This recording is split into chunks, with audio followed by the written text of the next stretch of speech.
प्यारे बच्चों, आज हम सब प्रश्नावली 7.5 प्रारंभ करने चल रहे हैं। तो ध्यान दें, पहले हम लोग जब पढ़े थे समाकलन की विधियां, मेथड्स ऑफ इंटीग्रेशन, तो उसमें बताया गया था कि 3 विधियां मुख्यतः हैं। कौन कौन सी? प्रतिस्थापन द्वारा समाकलन, आंशिक भिन्न में वियोजन द्वारा समाकलन और खंडशः समाकलन। अभी तक हम सब लोग प्रतिस्थापन द्वारा समाकलन मतलब इंटीग्रेशन बाई सब्स्टिट्यूशन पर काम कर रहे थे। अब हम लोग को इंटीग्रेशन बाई पार्शियल फ्रैक्शन, आंशिक भिन्नों में वियोजन द्वारा समाकलन, आंशिक भिन्नों द्वारा समाकलन हम लोग को पढ़ना है। अभी तक हम लोग क्या पढ़ रहे थे? प्रतिस्थापन द्वारा समाकलन, integration by substitution. Integration by substitution पे हम लोग अभी तक काम कर रहे थे पिछले चैप्टरों में। अब हम लोग आंशिक भिन्न द्वारा समाकलन पढ़ेंगे, इंटीग्रेशन बाई पार्शियल फ्रैक्शन। इसमें देखें कि इस फॉर्मेट में जब इंटीग्रेशन लिखा हो px अपान qx के रूप में, px क्या है? न्यूमरेटर है और qx क्या है? डिनोमिनेटर। अंश बोलते हैं अंश बटा हर, न्यूमरेटर और डिनोमिनेटर। इस फॉर्म में इंटीग्रेशन हो तो देखें यहाँ पे क्या करते हैं हम लोग। ये किताब में चार्ट दिया हुआ है, इसी का हम लोग उपयोग करेंगे और हर सवाल में को इन्हीं किसी रूप में, कई रूप दिए हुए हैं। देखें यहाँ ध्यान से, ये दिया है। जब डिनोमिनेटर मतलब हर में जब फैक्टर कर दें, हम गुणनखंड के रूप में लिखेंगे। देखें यहाँ पे सब चीजें गुणनखंड के रूप में लिखी हैं। जितने भी आंशिक भिन्न का प्रयोग तभी होगा जब हर मतलब डिनोमिनेटर, नीचे जो चीजें लिखी हुई हैं वो फैक्टर के रूप में लिखी हों। यदि नहीं लिखा है तो उसको फैक्टर के रूप में लिखेंगे। पहले यदि नहीं लिखा है इस फॉर्मेट, डायरेक्ट लिखा है तो ठीक है, हम लोग सवाल कर लेंगे इसी तरह आंशिक भिन्न के प्रयोग से।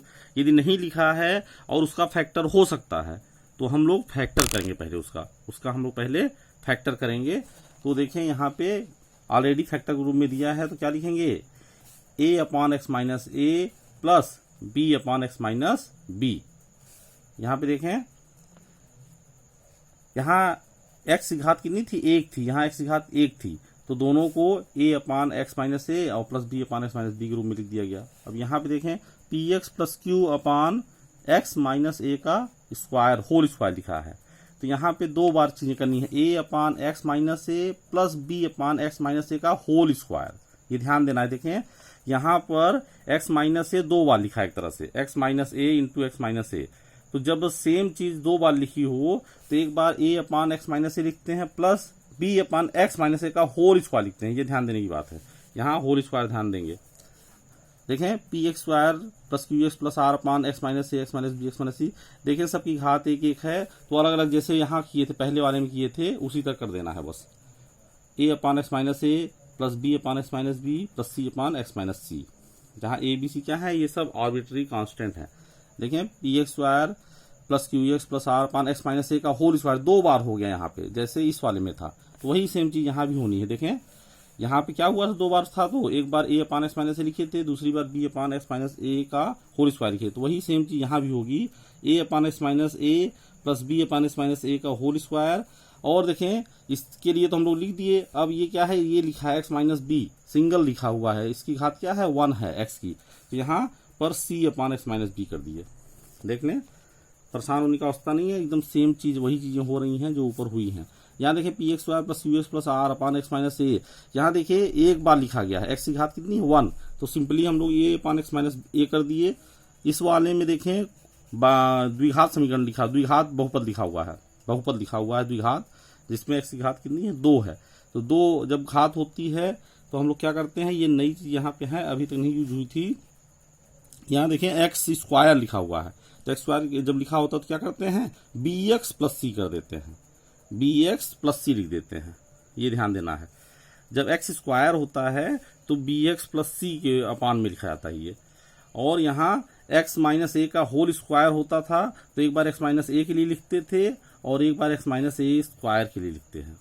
यहाँ पे एक्स स्क्वायर है तो एक्स स्क्वायर के लिए क्या करते हैं? बी एक्स प्लस सी के रूप में लिखते हैं।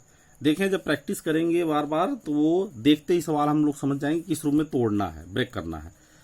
ये आंशिक भिन्न का प्रयोग तभी करेंगे जब हर क्या हो, फैक्टर के रूप में लिखा हो, गुणनखंड के रूप में लिखा है। ये नहीं लिखा है और फैक्टर हो सकता है तो उसका फैक्टर करके इस फॉर्मेट में बदल के तब हम सवाल करेंगे।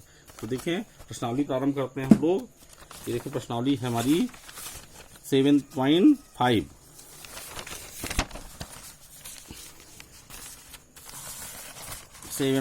देखें पहला प्रश्न, देखें इसमें पहला प्रश्न लिखा हुआ है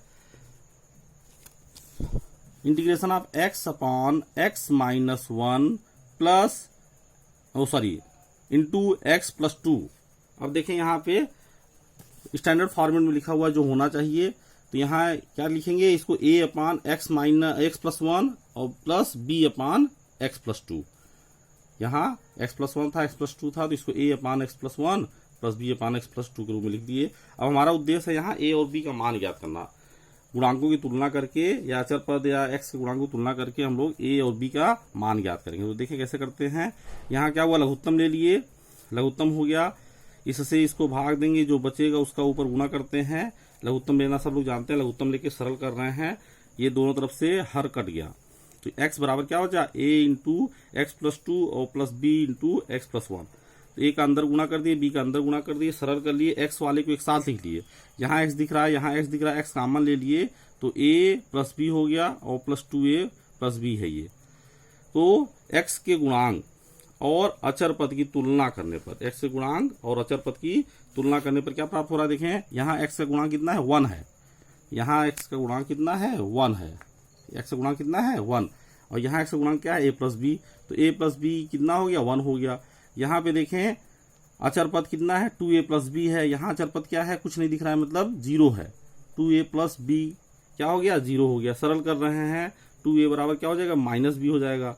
तो a बराबर क्या हो गया, माइनस बी बाई 2 हो गया। अब यहाँ पे हम लोग माइनस बी बाई 2 रख दें, एक जगह पे माइनस बी बाई 2 हम यहाँ रख रहे हैं, तो क्या होने वाला है, देखें ये हम लोग कर दिए माइनस बी बाई 2 और ये प्लस बी इक्वल टू इतना, तो ये क्या हो गया, b बाई 2 इक्वल टू ये, तो b इक्वल टू क्या हो गया, यहाँ पे 2 हो गया। देखें b इक्वल टू क्या मिल गया, हमें 2 मिल गया, और b इक्वल टू जब 2 मिल गया तो a का मान यहाँ क्या था, माइनस बी बाई 2 था, तो माइनस 2 बाई 2 कर दिए, तो यहाँ से a का मान कितना मिल गया, माइनस 1 मिल गया। अब देखिए जो मान मिला उसको हम लोग कहाँ रख रहे हैं, प्रारंभ में जो हम चीजें लेके चले थे, x upon x plus 1 equal to इतना, माइनस a का मान रख दिए और b का मान रख दिए, और दोनों तरफ अब क्या कर दिए, इंटीग्रेशन कर दिए हम लोग, क्योंकि हमें इसका इंटीग्रेशन याद करना था।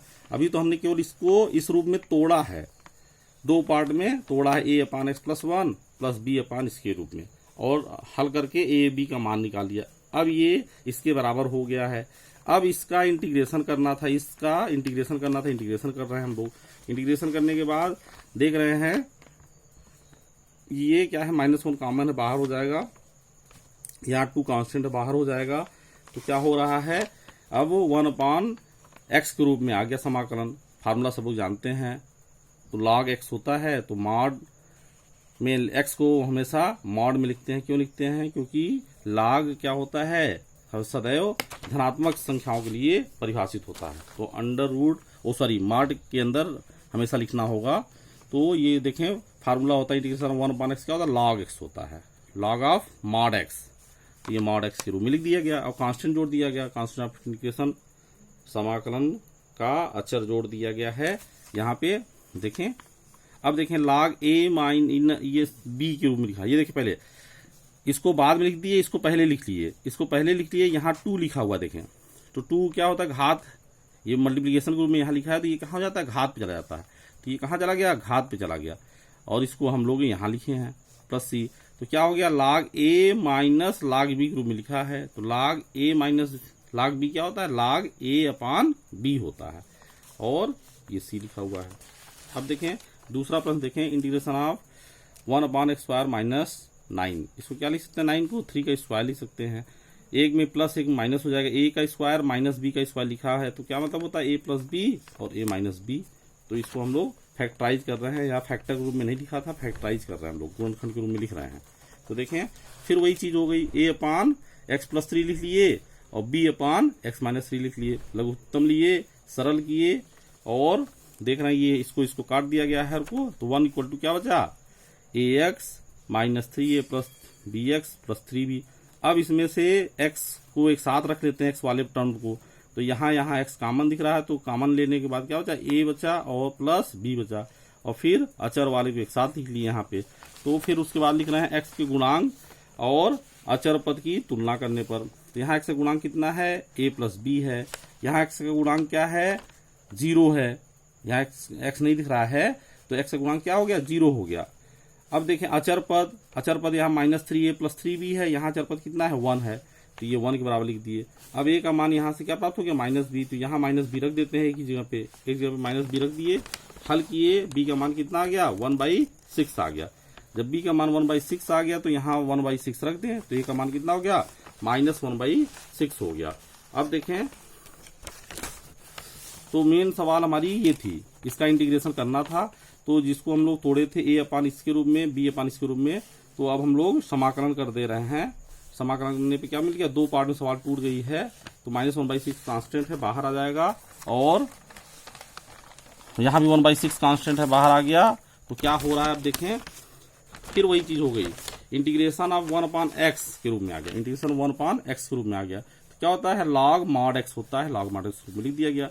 अब यहाँ देखें 1/6 दोनों में कॉमन दिख रहा था, कॉमन निकाल लिए, तो ये माइनस था, तो ये वाला बाद में लिख दिया गया, इसको पहले लिख लिया गया है, log mod of x minus 3 minus log mod of x plus 3, तो log a minus log b के रूप में लिखा है। तो क्या होता है, log a upon b, log a upon b हो गया, और प्लस c चल रहा है, constant of integration, arbitrary constant है, समाकलन का अचर है।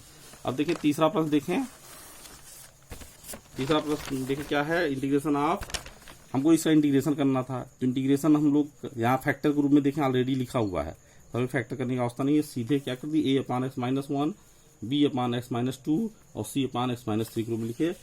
फिर लघुत्तम लिए सरल करेंगे, अब लघुत्तम लिए सरल कर रहे हैं, क्या कर रहे हैं, लघुत्तम लेके फिर हर को काट दिए, तो 3x माइनस 1 बचा यहाँ। अब इसके बाद क्या हो रहा है, a इंटू इतना, लघुत्तम लिए हैं, लघुत्तम लेने के बाद सरल कर रहे हैं, लघुत्तम लेके सरल करने के बाद क्या हो रहा है, होता जा रहा है, फिर क्या कर रहे हैं, एक्स स्क्वायर के गुणांकों को एक साथ लिख लिए, एक्स के गुणांक को एक साथ लिख लिए, और अचर वाले को एक साथ लिख लिए। देखें एक्स स्क्वायर वाले टर्म को एक साथ लिख रहे हैं, एक्स वाले टर्म को एक साथ लिख रहे हैं, फिर अचर वाले को एक साथ लिख रहे हैं।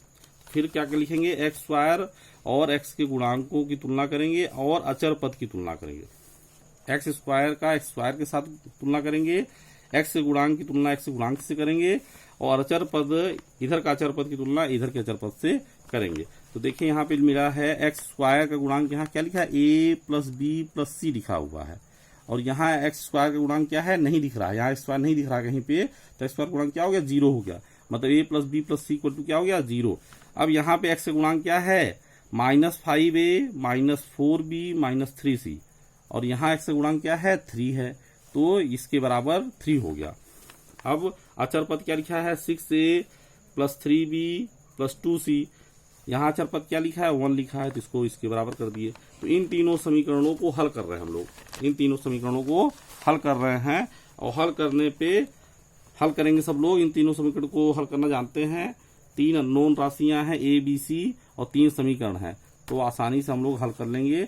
यहाँ पे देखिए लिखा है, तीनों समीकरण हल करने पर a इक्वल टू क्या मिल जाएगा, 1 मिल जाएगा, b इक्वल टू -5 और c इक्वल टू 4। फिर जो मूल प्रश्न था हमारा ये था, और फिर इसको हम लोग a अपान इसके रूप में, b अपान इसके रूप में और c अपान इसके रूप में लिखे थे, तो फिर a और b और c का मान रख दिया जा रहा है, जो हमने यहाँ ज्ञात किया वो a b c का मान रख दिया गया। फिर दोनों पक्षों का समाकलन कर रहे हैं, दोनों पक्षों का समाकलन करने, क्योंकि हमारा मुख्य उद्देश्य था इसका समाकलन करना। तो ये अब इसके बराबर हो चुका है, तो इसलिए इसका समाकलन मतलब इसका समाकलन हुआ।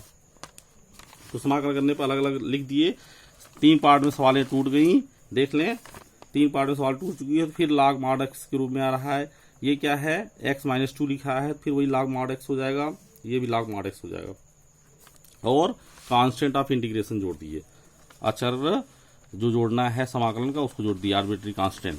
अब देखें चौथा प्रश्न हमारा जो है वो सेम एज हमारे तीसरे प्रश्न की तरफ है, उसको अपने से सब लोग करेंगे। चौथा प्रश्न जो है तीसरे प्रश्न की तरह है, जो हम लोग अभी ऊपर किए हैं जस्ट उसी तरह है, तो सब बच्चे अपने से करेंगे। पांचवा प्रश्न देखें, 2x upon x y plus 3x plus 2। अब यहाँ देखें फैक्टर के रूप में नहीं दिया है, हर जो है डिनोमिनेटर जो है हमको फैक्टर गुणनखंड के रूप में नहीं लिखा मिल रहा है, तो इसको पहले हम लोग यदि गुणनखंड हो सकता है तो तोड़ेंगे। तो यहाँ देख रहे हैं 2 1 का 2 जोड़ने पे क्या आना चाहिए 3, 2 और 1 3 जोड़ने पे आ रहा है, तो क्या हो गया फैक्टर हो जा रहा है, तो इसका फैक्टर कर रहे हैं हम लोग।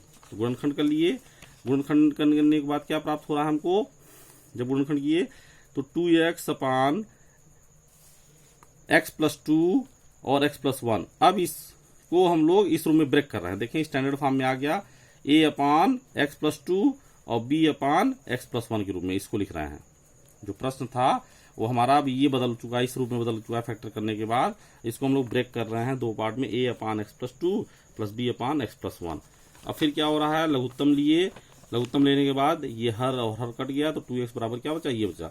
x को एक साथ लिख लिए, x वाले टर्म को और अचर वाले टर्म को एक साथ लिखनी है। फिर x गुणांक और अचर पदों की तुलना करने पर क्या प्राप्त हो रहा है, यहाँ a प्लस बी है x गुणांक, यहाँ x गुणांक क्या है 2 है, तो ये 2 इक्वल टू क्या हो गया प्लस बी।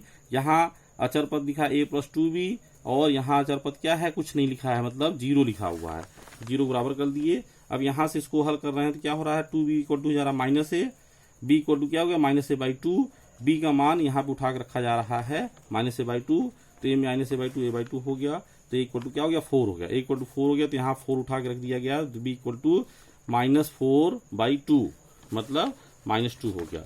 अब देखें तो हमारी मुख्य सवाल ये थी, अब इसको दो पार्ट में तोड़ दिया गया है, a अपान इसके रूप में और b अपान, तो a और b का जो मान आया था उसको रख दिया गया है और फिर सरल किया जा रहा है। सवाल दो पार्ट में हमारी ब्रेक हो जा रही है, अब सवाल दो पार्ट में ब्रेक हो गई, तो ये सब लोग जानते हैं इंटीग्रेशन 1 अपान एक्स के फॉर्म में आ गया, मतलब log mod x होता है, यहाँ भी वही चीज किया गया है। अब देखें छठवां प्रश्न देखें, 1 माइनस एक्स का square upon x into 1 minus 2x। ध्यान ये देना है, यहाँ पे देखें x का जब अंदर गुणा कर देंगे तो नीचे जो डिनोमिनेटर लिखा है, जो हर लिखा है, उसकी भी घात क्या है, इस बहुपद की घात क्या हो जाएगी 2 है, और ऊपर वाले बहुपद की भी घात क्या है 2 है। जब घात समान होती है तो हम लोग डिवीजन का प्रयोग करते हैं, पहले भाग देते हैं, पहले हम लोग जब दोनों की घातें अंश और हर की घात समान होती है तो पहले भाग विधि का प्रयोग करते हैं, भाग देते हैं। तो भाग देने पे क्या होगा, देखें भाग देना सब लोग जानते हैं, यहाँ पे ये देखें नीचे वाले को हर को जो हम लोग ये देखें हर है, इसको अंदर गुणा करने क्या आएगा x आएगा और माइनस 2x स्क्वायर हो जाएगा, तो इससे हर से इसमें भाग देना है, तो ये लिखें x माइनस 2x स्क्वायर से हम लोग भाग दे रहे हैं 1 माइनस एक्स स्क्वायर जो अंश है, ये हर है ये अंश है, दोनों की घातें समान थी, 2 थी घातें दोनों बहुपदों की समान थी, इसलिए भाग देके हम लोग इसको फॉर्मेट इसका चेंज कर रहे हैं। तो क्या हो गया, भाग देंगे तो ये देख रहे हैं 1/2 बार जाएगा, 1/2 बार जुड़ा जाएगा, तो 1/2 का गुणा इसमें किए और इसमें किए तो ये आया, और घटा देते हैं तो चिन्ह बदल जाता है, ये कट गया, और ये क्या हो गया 1 माइनस 1/2x क्या हो गया शेषफल है। ये देखें भाजक है, भाज्य है, भागफल और शेषफल सब लोग जानते हैं, इसको किस रूप में लिखा जाता है, ये लिख दिया गया हम लोग हमारा, हम ये इसको इसमें इससे भाग दिया गया तो क्या मिला भागफल प्लस ये क्या हो गया ऊपर क्या लिखा हुआ है, ये लिखा हुआ है शेषफल बटा भाजक, शेषफल बटा भाजक लिखा हुआ है। ये देखें ये जो सवाल थी हमारी, अब ये दो रूप में दो पार्ट में ब्रेक हो गई है, ठीक ना। भाग देना सब लोग जानते हैं ना, ये इसी बहुपद से किसी बहुपद में भाग देना जब दोनों की घातें समान हो या अंश की घात अधिक हो, अंश की घात अधिक हो या हर की घात के बराबर हो, तो हर से हम लोग क्या करते हैं पहले भाग देते हैं, फिर सवाल को आगे बढ़ाएंगे। तो यहाँ पे हर से अंश में भाग दिया रहा है, यहाँ घातें समान थी, भाग दे दिया गया, शेषफल ये बचा, ये भागफल है, तो सब लोग जानते हैं कि ये इसको हम लोग दो पार्ट में तोड़ दिए, ठीक ना, क्या हो गया दो पार्ट में टूट गया। अब इसको क्या कर रहे हैं देखें, यहाँ पे ये तो पहला पार्ट हो गया, दूसरा पार्ट ये हो गया। अब ये देखें स्टैंडर्ड फॉर्म में हमारे आ गया, किस फॉर्म में आ गया, स्टैंडर्ड फॉर्म, जिस फॉर्म में हमें चाहिए था उस फॉर्म में आ गया। 2 माइनस एक्स अपान, यहाँ देखें केवल हम इतना लेके चलना है, एक्स इंटू 1 माइनस 2x को, ये 2 क्या कर रहे हैं, कांस्टेंट के रूप में अभी बाद में यूज करेंगे, केवल हम इतने को देख रहे हैं। तो इसको हम लोग क्या करते हैं, a अपान एक्स और b upon 1 minus 2x, a upon x और b अपान 1 माइनस 2x के रूप में लेके चल रहे हैं। लघुत्तम लिए, हल किए और फिर a b का मान निकालना है। x गुणांक और अचर पदों की तुलना करने पर a और b का मान निकाल लेंगे। यहाँ पे देखें, यहाँ a का गुणांक क्या है, ये क्या है, कांस्टेंट है a, यहाँ कांस्टेंट क्या है, 2 है, तो a का मान क्या हो गया, 2 हो गया। यहाँ x का गुणांक क्या है, -2a प्लस b है, यहाँ x का गुणांक क्या है, -1 है, तो -1 है। तो इन दोनों की सहायता से हम लोग हल कर लेंगे और हमको प्राप्त हो जाएगा b का मान 3 और a का मान 2। तो यहाँ पे जो 2 माइनस एक्स अपान एक्स इंटू 1 माइनस 2x लेके चले गए थे, तो उसमें क्या हो गया, 2 upon x plus 3 upon 1 minus 2x, a और b का मान रख दिया गया। देखें इसको हल कर लें, हल क्या कर रहे हैं, मतलब अब मूल सवाल, ये तो अभी हमने इसको देखें, ये कहाँ लिखा था, ये यहाँ लिखा था, यहाँ पे, और भी 1/2 भी लगाना है साथ में। हमने केवल इतने को ब्रेक किया है, ब्रेक किया। अभी मूल सवाल, हमारी मुख्य सवाल ये थी, ये किसके बराबर थी, इतने के बराबर थी।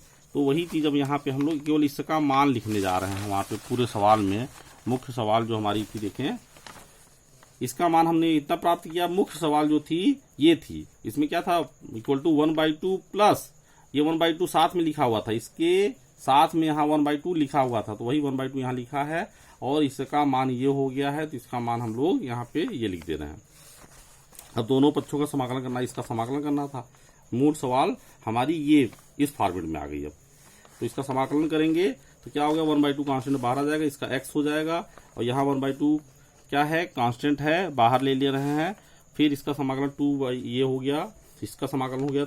3 पार्ट में सवाल टूट गई यहाँ पे, तो देख रहे हैं 2 ये कट जाएगा, 1/x का log mod x होता है। यहाँ पे देखिए, अब ध्यान दें, यहाँ पे 3/2, 3 कांस्टेंट बाहर आ जाएगा और ये पहले लिखा था 1/2 log 1 अपान 1 माइनस 2x के रूप में लिखा हुआ है। तो सब लोग जानते हैं कि 1 अपान x के रूप में होता है तो log mod x होता है, और यदि x के रूप में नहीं लिखा है तो जिसको t मानते हैं उसके अवकलन से भाग देते हैं। तो यहाँ पे 1 माइनस 2x को हम लोग क्या मान रहे हैं, t मान रहे हैं। जब 1 माइनस 2x को t मानेंगे तो x सापेक्ष अवकलन करेंगे तो क्या आएगा, ये इसका -2 आएगा, इसका अवकलन क्या आएगा, -2। तो -2 से हमें भाग देना है, क्योंकि यहाँ पे हम समाकलन कर रहे हैं। समाकलन क्या होता है, जिसको t मानकर अवकलन करते हैं उसके अवकलन से हम लोग क्या करते हैं, भाग देते हैं, अवकलन से भाग देते हैं। तो -2 आएगा, -2 से भाग भी होगा। तो यहाँ पे देखें, और ये constant of integration, arbitrary constant जोड़ दिया गया है c, तो यहाँ -2 लिखे हैं। अब ये -2 और ये 2 गुणा हो गया, -4 हो जाएगा। ये देखें, ये माइनस माइनस ये हो गया, और तो ये हो गया हमारा आंसर। अब देखें 7वां प्रश्न देखें, x अपान x स्क्वायर प्लस 1 और x माइनस 1। अब यहाँ देखें x की घात कितनी है, 2 है। तो हम लोग देखे थे तो उस कंडीशन क्या लिखते थे, ax प्लस b अपान x स्क्वायर प्लस 1 लिखते थे, और यहाँ x की घात 1 है तो सिंपली c अपान x माइनस 1 लिख दिए। यहाँ x स्क्वायर प्लस 1 लिखा है, मतलब घात यहाँ क्या लिखी है, 2 लिखी है x की, तो इसको किस फॉर्म में लिखते, ax plus b upon x square plus 1 और c अपान x माइनस 1 के रूप में लिखा गया है। तो लघुत्तम ले लिए, सरल कर रहे हैं। लघुत्तम लेने के बाद ये हर कट गया, तो x इक्वल टू इतना बचा, ठीक है। एक्स स्क्वायर का गुणांक एक साथ लिख लिए, x का गुणांक एक साथ लिख लिए और अचर पद को एक साथ लिख लिए। फिर लिख रहे हैं एक्स स्क्वायर और x गुणांक और अचर पद की तुलना करने पर, तो देख रहे हैं एक्स स्क्वायर का गुणांक यहाँ क्या है, a प्लस सी है। यहाँ एक्स स्क्वायर गुणांक नहीं दिख रहा है तो a प्लस सी क्या हो गया, 0 है। यहाँ एक्स स्क्वायर का गुणांक क्या है, 0 है। यहाँ क्या है, a प्लस सी है, तो a प्लस सी को 0 लिख दिए। यहाँ क्या है, एक्स का गुणांक माइनस a प्लस b है। यहाँ एक्स का गुणांक कितना है, यहाँ एक्स का गुणांक 1 है। एक्स का गुणांक क्या है, 1 है, तो माइनस a प्लस b का मान 1 लिख दिए। अब यहाँ देख रहे हैं अचर पद क्या लिखा है, माइनस b प्लस c लिखा है, और यहाँ अचर पद क्या दिख नहीं रहा है, तो मतलब क्या है, 0 है। तो माइनस b प्लस c को क्या लिख दिए, 0 लिख दिए। फिर इन 3 समीकरणों को हल करके हम लोग क्या किए हैं, देखें a का मान यहाँ -c हो गया, तो यहाँ ए का मान माइनस सी रख दिए और यहाँ से बी का मान निकाल लिए हैं। बी का मान क्या आया है, सी आया है। तो यहाँ ए और बी, ए का मान भी माइनस सी है और बी का मान सी है, दोनों के मान यहाँ पे रख दिए गए। सी का मान आ गया, सी का मान जब आ गया 1/2 तो ए इक्वल टू -1/2 हो गया और बी इक्वल टू 1/2 हो गया। तीनों के मान जब आ गए तो ए एक्स प्लस बी अपान इतना लिखा था और प्लस सी अपान इतना लिखा था, तो ए बी सी के मान रख दिए गए। फिर उसके बाद मूल सवाल हमारी ये थी, इसका इंटीग्रेशन करना था, तो इसके बराबर ये है, हम लोग ज्ञात कर चुके हैं, इसके बराबर इसको निकाल चुके हैं। तो इसका इंटीग्रेशन का मतलब क्या हुआ, इसका इंटीग्रेशन हुआ। तो इंटीग्रेशन दो पार्ट में यहाँ पे ब्रेक हो रहा है। तो यहाँ देखें 1/2 कांस्टेंट दिख रहा है, बाहर आ गया तो -x+1 बचा। यहाँ देखें अब इसको फिर दो पार्ट में तोड़ रहे हैं, एक बार इसके साथ इसको लिख रहे हैं, एक बार इसके साथ इसको लिख रहे हैं। तो देखें जब इसके साथ इसको लिखेंगे तो ये -1/2 हो जाएगा, -1/2 हो गया, x अपान इतना हो गया। और जब इसके साथ लिखेंगे तो क्या हो जाएगा 1/2 ये 1/x² + 1 dx हो गया और प्लस ये 1/2 ये है ही, इसका इंटीग्रेशन हम लोग जानते हैं। फिर कांस्टेंट ऑफ इंटीग्रेशन अभी आगे जोड़ दिया जाएगा। यहाँ देखें x² + 1 को t मान लें, नीचे वाले को यदि हम t मान लें तो ऊपर वाला प्राप्त हो रहा है। देखें x ds इक्वल टू क्या हो जाएगा, dt/2 हो जाएगा। x² का अवकलन क्या होता है, 2x होता है x से सापेक्ष, और 1 का क्या हो जाएगा, 0 हो जाएगा। तो यहाँ से x ds बराबर dt/2 हो गया और x ds बराबर dt/2 हो गया। तो ये क्या -1/2 इंटीग्रेशन dt/2, x ds क्या लिख दिया, dt/2 लिख दिया और ये t हो गया, ठीक है ना। और ये प्लस ये क्या है, इंटीग्रेशन 1/x² + 1 क्या होता है, tan इनवर्स x होता है और ये 1/2 log mod x लिखा हुआ है। तो यहाँ पे इंटीग्रेशन ऑफ कांस्टेंट c जोड़ दिया गया है और dt/2 ये क्या हो गया, 4 हो गया, 1/4 हो गया। 1/t के फॉर्मेट में आ गया इंटीग्रेशन, तो क्या होता है log mod t होता है। और t किसको माने हैं, x² + 1 को माने हैं, t की जगह पे x² + 1 रख दिया गया और ये tan इनवर्स x साथ में चल रहा है, ये log mod x चल रहा है और इंटीग्रेशन कांस्टेंट c। धन्यवाद।